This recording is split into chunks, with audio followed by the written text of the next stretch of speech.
Good morning प्यारे विद्यार्थियों। हमारा जो चैप्टर चल रहा है वो चल रहा है संविधान क्यों और कैसे, जिसके अंदर हम पढ़ेंगे कि संविधान किसी देश के लिए क्यों आवश्यक है। संविधान नहीं हो तो देश की स्थिति क्या होगी और संविधान होने पे किसी देश की स्थिति क्या होती है। तो हमें जो हमारा चैप्टर है संविधान क्यों और कैसे, इसके अंतर्गत बहुत सारे देशों के संविधान के बारे में प्रमुखता चर्चा करेंगे और उसके साथ साथ भारत का संविधान कैसा है उसके बारे में विस्तार से चर्चा करेंगे। तो आज का जो हमारा महत्वपूर्ण बिंदु है वो नेपाल के संविधान से संबंधित है। किस देश के संविधान से संबंधित है? नेपाल के देश के संविधान की चर्चा से संबंधित कुछ बातें हम करेंगे आज। बात आती है सबसे पहले हमारा जो महत्वपूर्ण बिंदु आज का क्या है, नेपाल का संविधान। इसके अंदर बात आती है निर्माण का विवाद। हम देखते हैं कि नेपाल जो हमारा पड़ोसी देश है उसमें प्रमुख रूप से संविधान को निर्माण को लेकर बहुत सारे विवाद उठे हैं और बहुत सारे विवाद उठने के कारण क्या है कि संविधान का बहुत बार निर्माण करना पड़ा है, बहुत बार संशोधन करना पड़ा है उसमें। तो इसके बारे में प्रमुखता विस्तार से चर्चा करेंगे। सबसे पहले बात आती है संविधान बनाना आसान व सुगम नहीं। बात आती है कि संविधान का निर्माण करना, उसको बनाना, उसका गठन करना एक आसान सरल काम नहीं है, एक कठिन काम है।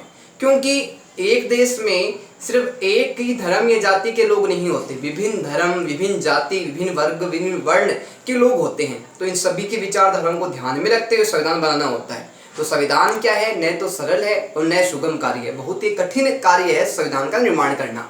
बात आती है नेपाल संविधान की एक जटिल प्रक्रिया का उदाहरण है। नेपाल का जो संविधान है वो एक जटिल प्रक्रिया के द्वारा नेपाल के संविधान का निर्माण हुआ है।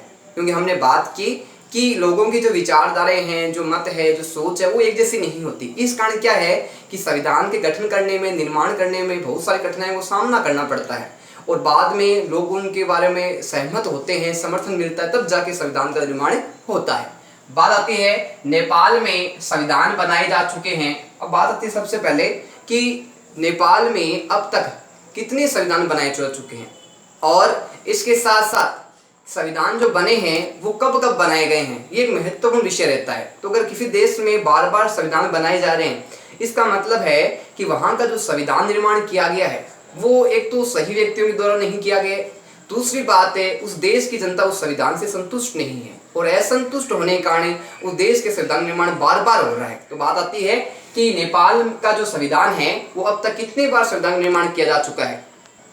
तो बात आती है कि नेपाल के संविधान का निर्माण अब तक कितनी बार किया जा चुका है। ध्यान रखना कि 5 बार है वो नेपाल के संविधान का निर्माण अब तक किया जा चुका है। अब ये बात आती है कि 5 बार अब तक संविधान निर्माण कब कब किया गया है नेपाल में।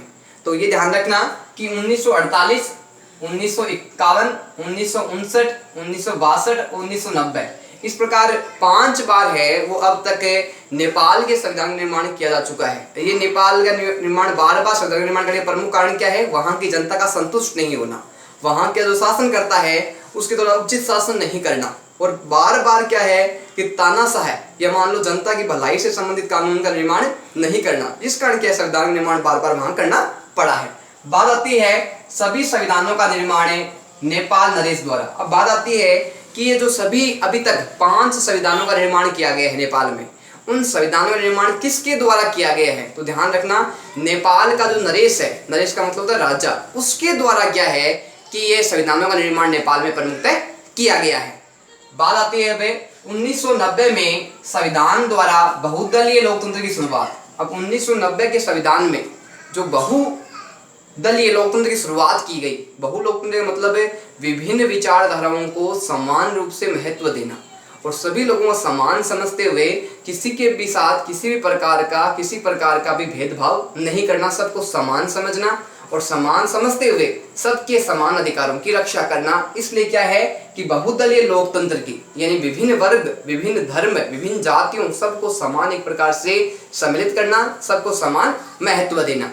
बात आती है अनेक क्षेत्रों में नरेश के पास अंतिम शक्तियां। अब बात आती है कि नेपाल का जो संविधान है वहाँ राज्य की शक्तियां विशेष महत्वपूर्ण है और विशेष शक्तियां महत्वपूर्ण होने के कारण क्या है कि इस देश के विभिन्न क्षेत्रों में नरेश का अधिकार है, शक्तियों पर अधिक है और अधिक होने के कारण क्या है, एक प्रकार से कहा जाए तो नेपाल के संविधान पे, सरकार पे किसका नियंत्रण प्रमुखता रहता है, नेपाल नरेश का नियंत्रण रहता है।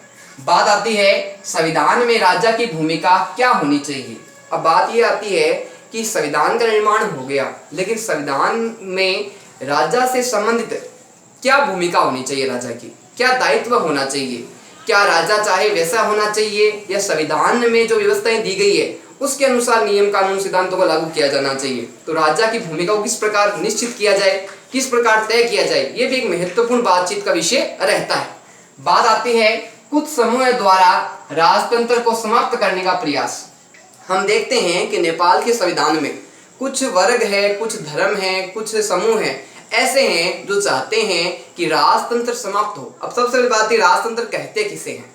राजतंत्र व्यवस्था के अंतर्गत क्या होता है कि राजा की वंश परंपरा के अनुसार किसी देश की शासन व्यवस्था का संचालन किया जाता है, यानी एक राजा के बाद में उसका जो पुत्र होता है उसको राजा बनाया जाता है। एक प्रकार से कहें तो राजतंत्र में वंश परंपरा होती है, यह भाई भतीजावाद भी इसमें अपन कह सकते हैं। तो एक प्रकार से इस व्यवस्था को क्या है कि राजतंत्र व्यवस्था को समाप्त करने का प्रयास है। कुछ समूह है, वहां के कुछ वर्ग है, उनके द्वारा प्रयास किया जा रहा है राजतंत्र व्यवस्था को पूर्णतः समाप्त कर दिया जाए, यानी राजा की भूमिका को समाप्त कर दिया जाए या सीमित कर दिया जाए। बात आती है नेपाल में गणतंत्रीय सरकार की स्थापना के पक्ष में। अब बात आती है कि जो बहुदलीय व्यवस्था है, ये गणतंत्रीय व्यवस्था को स्थापना करना चाहते हैं।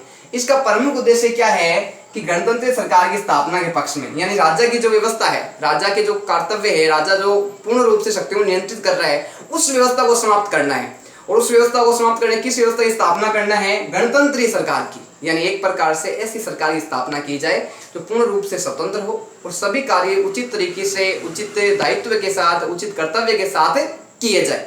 बात आती है राजा की भूमिका सीमित करना। अब गणतंत्रीय सरकार की स्थापना की जाएगी तो इसके कुछ प्रमुख उद्देश्य क्या होता है कि राजा के द्वारा जो विभिन्न क्षेत्रों में उसके अधिकार अधिक बढ़ते जा रहे हैं, राजा का नियंत्रण हर क्षेत्र में रहता है, तो उस राजा की भूमिका को क्या करना है? नियंत्रित करना है, ताकि राजा तानाशाह न बन सके।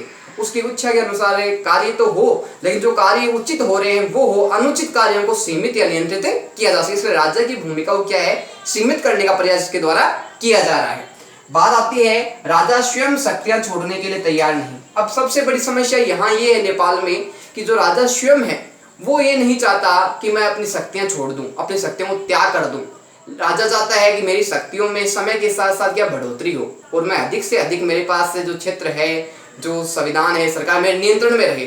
तो ये भी एक सबसे बड़ी समस्या नेपाल की रही है कि नेपाल जो नरेश है, नेपाल जो राजा है, वो अपनी शक्तियों को, अपने अधिकारों को छोड़ना नहीं चाहता है, त्याग करना नहीं चाहता है। बात आती है राजा ने समस्त शक्तियों को अपने हाथ में लिया। अब बात आती है कि राजा है, नेपाल नरेश है, उसने नेपाल की समस्त शक्तियों को अपने हाथों में, अपने नियंत्रण में, अपने अधीन कब कर लिया? तो 2002 में नेपाल नरेश ने समस्त शक्तियों को, समस्त अधिकारों को अपने नियंत्रण में, अपने क्षेत्र में ले लिया। बात आती है राजनीतिक दल और संगठन द्वारा नए संविधान सभा की गठन की मांग। वहां के जो राजनीतिक कुछ दल है, कुछ संगठन है, उनके द्वारा समय समय पे ये मांग की जा रही है कि संविधान सभा गठन किया जाए। और संविधान सभा गठन होने के कारण क्या है कि कुछ राजनीतिक समूह है और वहां के संगठन है, वो लगातार प्रयास कर रहे हैं, संघर्ष कर रहे हैं ताकि एक संविधान सभा गठन है फिर से किया जा सके, फिर से उसका निर्माण किया जा सके। बात आती है नेपाल की माओवादी पार्टी संविधान सभा के संघर्ष में सबसे आगे। अब आती है संविधान सभा में संघर्ष में सबसे अधिक कौन सी पार्टी का महत्व रहा है? तो ध्यान रखना, जो माओवादी पार्टी है, जो माओवादी पार्टी है उसके द्वारा जो संविधान से संबंधित है सफल जो संघर्ष किया जा रहा है, उसमें सबसे ज्यादा सहयोग देखने को मिलता है तो नेपाल की माओवादी पार्टी का है। वो संघर्ष अत्यधिक महत्वपूर्ण है और उसके द्वारा अत्यधिक प्रयास किए जा रहे हैं। संविधान सभा का निर्माण है वो पूर्णतः उसका गठन दोबारा किया जाए और राज्य की जो भूमिका बढ़ती जा रही है उसको नियंत्रित भी किया जा सके, जिस कारण एक उचित संविधान का निर्माण हो सके। देश की समस्त जनता है वो स्वतंत्रता समानता के अधिकारों से वंचित नहीं रहे, सबको समान अधिकार प्राप्त हो। अब हम बात करते हैं कि जो माओवादी पार्टी उसने प्रयास किए, संघर्ष किए, उसी कुछ स्थितियां हमें आगे देखने को मिलती है, उसके बारे में विस्तार से हम चर्चा करेंगे। बात आती है जन प्रदर्शन के आगे राजा को झुकना पड़ा। जनता के द्वारा जो संघर्ष किया गया, जनता के द्वारा जो आपस में विचार विमर्श करके जन समर्थन इकट्ठा किया गया और जो सफलता उनको मिली, उसके कारण क्या है कि राजा को जनता के सामने अपना आत्मसमर्पण करना पड़ा। जनता के सामने रहे वो राजा झुक गया और उसको अपनी हार स्वीकार करनी पड़ी। बात आती है राजा ने ऐसी सरकार बनाई जो आंदोलनकारी चाहते थे। अब आती है कि राजा के द्वारा कैसी सरकार का निर्माण किया गया? तो ध्यान रखना, जो आंदोलनकारी यानी जो जनता चाहती थी उस प्रकार की सरकार निर्माण किसके द्वारा किया गया? राजा के द्वारा किया गया। और राजा क्या है कि जनता के संघर्ष के आगे, जनता के विचारों के आगे, जनता के समर्थन के आगे झुक गया और उसने जैसी जनता चाहती थी वैसी सरकार का निर्माण उसने किया। बात आती है, सरकार ने राजा का सभी शक्तियां छीन ली। क्या है कि जो सरकार है उसने किसकी शक्तियां छीन ली? राजा की समस्त शक्तियां छीन ली। जो पहले शक्तियां राजा के पास थी वो बाद में किसके पास आ गई? सरकार के पास आ गई। सरकार के पास आने का कारण क्या है कि राजा का जो नियंत्रण था, जो अधिकार थे, जो शक्तियां थी, वो उसकी राजा की शक्तियों को सीमित कर दिया गया। सरकार के पास समस्त शक्तियां प्राप्त हो गई। बात आती है कि एक संविधान सभा का गठन किस प्रकार होगा। अब बात ये आती है कि सरकार हो गई, लेकिन उसके बाद में एक संविधान सभा है जो अपने, उसका गठन किस प्रकार किया जाए, उसका निर्माण किस प्रकार किया जाए कि सभी लोगों को उसमें समान हित मिले, सभी लोगों को समान महत्व दिया जाए, सभी लोगों को आवश्यकता के आधार पे हर प्रकार से कार्य उपलब्ध करवाया जाए, किसी भी प्रकार से किसी भी व्यक्ति के साथ किसी प्रकार का भेदभाव नहीं हो, ऐसी संविधान सभा का गठन किया जाए। अब हम बात करते हैं इसके साथ में आगे कानून व्यवस्था बनाए रखना। सबसे बड़ी बात आती है कि जो व्यवस्था है उसको किस प्रकार बनाया जाए। तो इसके लिए जरूरी है कि ऐसे कानून नियम बनाए जाए और बनाने के साथ साथ उनको उचित रूप से लागू भी किया जाए ताकि लोग हैं उस कानून को मानने के लिए तत्पर हो, बाध्य हो। बात आती है कि बुनियादी न्याय को प्राप्त करना। बुनियादी न्याय का मतलब होता है कि सामान्य स्तर पर प्रत्येक व्यक्ति को न्याय उपलब्ध होना। किसी भी व्यक्ति के साथ न्याय के आधार पे असमानता नहीं करना, किसी भी के साथ किसी भी स्थिति के आधार पर किसी को छोटा बड़ा नहीं समझना और सबको समान रूप से न्याय प्राप्त होना। बात आती है संविधान की सफलता, स्वतंत्रता व समानता की रक्षा करना है। किसी भी संविधान की सफलता है वो प्रमुखतः किस बात पर निर्भर करती है? कौन से संविधान को सफल माना जाएगा? वह संविधान सफल माना जाएगा, वह संविधान है वो सबसे अधिक उच्च कोटि का माना जाएगा जो अपने देश के जनता के लोगों की स्वतंत्रता और समानता की रक्षा करता है, उसको समस्त रूप से किसी भी प्रकार से उसको समस्याओं का सामना नहीं करने देता और किसी भी प्रकार से उसके साथ भेदभाव नहीं होने देता। ऐसा संविधान है वो देश में सबसे अधिक सफल होता है। बात आती है सफलता की संभावना बढ़ना। अब किसी देश की सफलता की संभावना कब बढ़ेगी? तब उस देश में रहने वाली जनता है, उस जनता का विकास होगा, जनता का लाभ होगा, जनता का हित होगा। तो उस देश के संविधान की क्या है कि जो सफलता है वो धीरे धीरे अधिक बढ़ने लग जाती है। लोग उस पर ट्रस्ट करने लग जाते हैं, लोग उस संविधान में विश्वास करने लग जाते हैं क्योंकि वो अपने आप को संविधान से जुड़ा हुआ समझने लग जाते हैं। बात आती है भारतीय संविधान में सभी लोगों को स्वतंत्रता और समानता। अब भारतीय संविधान की हम बात करें तो भारतीय संविधान में सभी लोगों को यानी देश की समस्त जनता को क्या है कि स्वतंत्रता और समानता समान रूप से संविधान के द्वारा दी गई है। बात आती है लोगों का समान रूपरेखा का समर्थन करना। अब लोग हैं जब समान उनको रूपरेखा मिलती है, समान अधिकार मिलते हैं, तो इसके आधार पर वो क्या करते हैं? अपने संविधान का समर्थन करते हैं, अपने संविधान को स्वीकार करते हैं, उसको मानते हैं, उसके आदेशों का पालन करते हैं। तो एक प्रकार से जब संविधान सफल होता है तो उसके पीछे जनता के जो विचार है, जनता के उस लक्ष्य उसमें छुपे होते हैं संविधान में, उसका विशेष रूप से इफेक्ट पड़ता है। बात आती है संस्थाओं की संतुलित रूपरेखा। संविधान को नष्ट कर सकता है छोटा या बड़ा समूह। एक बात आती है इसमें संविधान को नष्ट किया जा सकता है क्या?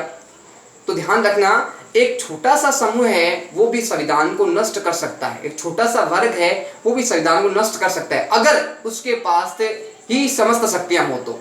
बात आती है समूह द्वारा शक्तियों को बांटना। अब संविधान नष्ट नहीं हो सके इसलिए आवश्यक है कि शक्तियों का विभाजन है वो आवश्यकता के आधार पर विभिन्न क्षेत्रों और विभिन्न वर्गों में कर दिया जाए। बात आती है संविधान में शक्तियों का विभाजन। भारतीय संविधान की हम बात करें तो स्पष्ट रूप से शक्तियों का विभाजन की व्यवस्था की गई है, यानी एक समूह एक वर्ग के पास शक्तियां नहीं हैं, आवश्यकता के आधार पर विभिन्न वर्गों विभिन्न समूह में शक्तियों का विभाजन उचित व्यवस्था के आधार पर कर दिया गया है। बात आती है विभाजन के कारण एक समूह द्वारा संविधान नष्ट नहीं है। सबसे बड़ी विशेषता संविधान की क्या होती है कि एक समूह के पास समस्त शक्तियां नहीं है, एक समूह के पास समस्त अधिकार नहीं है, जिस कारण एक समूह या एक वर्ग है वो संविधान को नष्ट नहीं कर सकता है। बात आती है एक संस्था का सारी शक्तियों पर एकाधिकार न होना। अब एक शक्तियों का विभाजन किया है जिस कारण क्या एक संस्था के पास एक समूह के पास समस्त शक्तियां नहीं है। अगर समस्त शक्तियां होती तो संविधान को नष्ट किया जा सकता था, समाप्त किया जा सकता था, लेकिन ऐसा भारतीय संविधान में नहीं किया गया है। शक्तियों का कई संस्थाओं में स्पष्ट विभाजन। अब शक्तियां कौन से वर्ग को, कौन से समूह को, कौन से तत्व को कितनी शक्तियां मिली है, इसका भी स्पष्ट रूप से विभाजन है वो भारतीय संविधान में किया गया। इस प्रकार समस्त शक्तियां एक समूह में अगर पास में हो तो संविधान को नष्ट या समाप्त किया जा सकता है, लेकिन संविधान की शक्तियों को अलग अलग भागों में बांट दिया जाए तो संविधान को समाप्त है वो किसी भी कंडीशन में, किसी भी आधार पे नहीं किया जा सकता है।